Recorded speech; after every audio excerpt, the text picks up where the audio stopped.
N'hésitez pas à télécharger gratuitement, en bas dans la description de la vidéo, une multitude de ressources sur la méthode Montessori. Avant 6 ans, le cerveau des enfants est en plein bouillonnement. C'est une période d'apprentissage intense, où chaque expérience construit leur manière d'être, de penser et d'agir. Dans la pédagogie Montessori, on considère cette période comme une phase sensible, un moment où l'enfant est naturellement attiré par certains types d'apprentissage. Contrairement à l'approche classique, où l'on attend souvent que l'enfant soit prêt, Montessori propose un environnement adapté dès le plus jeune âge, où l'enfant peut expérimenter, choisir et évoluer à son rythme. Dans cette vidéo, on va voir ensemble 5 choses concrètes qu'un enfant Montessori peut souvent faire bien avant ses 6 ans.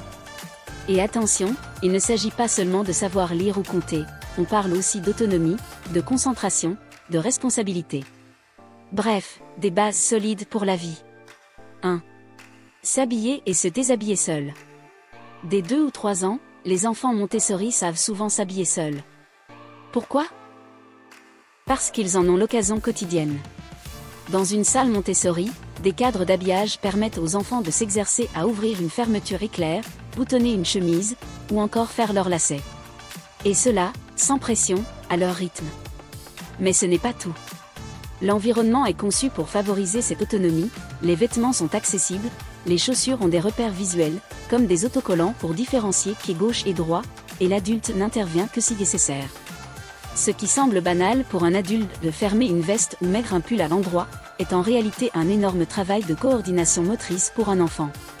En leur permettant de répéter ces gestes chaque jour, on leur donne confiance en leurs capacités. On ne leur dit pas « tu es trop petit pour ça », on leur montre « tu peux y arriver », et c'est encore. Résultat, ces enfants deviennent très tôt autonomes dans leur routine du matin, sans avoir besoin de se faire habiller. Et au-delà du côté pratique, cela nourrit un sentiment de fierté et de compétence. Un enfant qui s'habille seul, c'est un enfant qui se sent capable, utile, respecté. Et ce sentiment-là, c'est une vraie fondation pour grandir sereinement.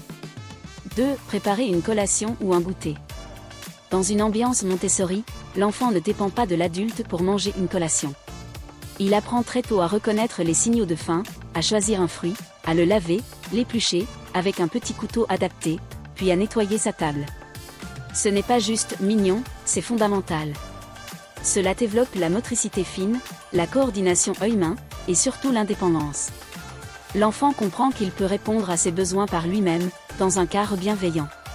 Ce rituel inclut des gestes riches en apprentissage, verser de l'eau dans un verre sans le renverser, utiliser une éponge pour nettoyer une goutte, transporter un plateau sans faire tomber quoi que ce soit. Et tout cela se fait sans réprimande. S'il renverse, on ne crie pas, on montre comment éponger.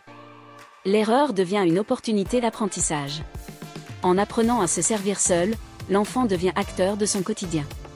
Et cette autonomie alimentaire prépare aussi à une relation saine à la nourriture, on respecte ses sensations de faim, on apprend à observer son corps, à faire des choix.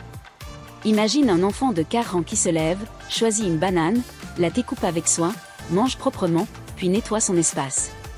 Ce n'est pas de la magie, c'est Montessori. Lire et écrire, oui, avant 6 ans. La lecture n'est pas un objectif final en Montessori, c'est une conséquence naturelle d'un cheminement respectueux du rythme de l'enfant. Plutôt que d'enseigner directement à lire, on propose un ensemble d'activités sensorielles, auditives et motrices qui construisent les bases de l'écriture et de la lecture. Les enfants découvrent d'abord les sons des lettres grâce aux lettres rugueuses. Ils tracent la forme avec leurs doigts, entendent le son correspondant, et associent progressivement chaque son à un mot. Pas de A, B, C, mais A, P, K les sons, pas les noms. Ensuite vient l'alphabet mobile, où l'enfant peut écrire ses premiers mots sans savoir tenir un crayon. Il compose des mots en posant les lettres, phonétiquement, ce qui permet de s'exprimer avant même d'écrire vraiment.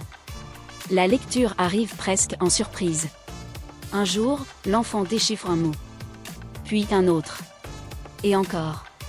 Pas parce qu'on lui a demandé, mais parce qu'il y est prêt, parce qu'il en a envie. Certains enfants Montessori lisent couramment à 4 ou 5 ans. Ce n'est pas un exploit, ni une compétition. C'est simplement ce qui arrive quand l'apprentissage est vécu comme un jeu joyeux et libre, pas une contrainte. Et surtout, l'enfant associe lecture et plaisir, il lit parce qu'il en a besoin, pour comprendre le monde, pour nommer les choses, pour se raconter des histoires. Une compétence puissante, acquise sans stress.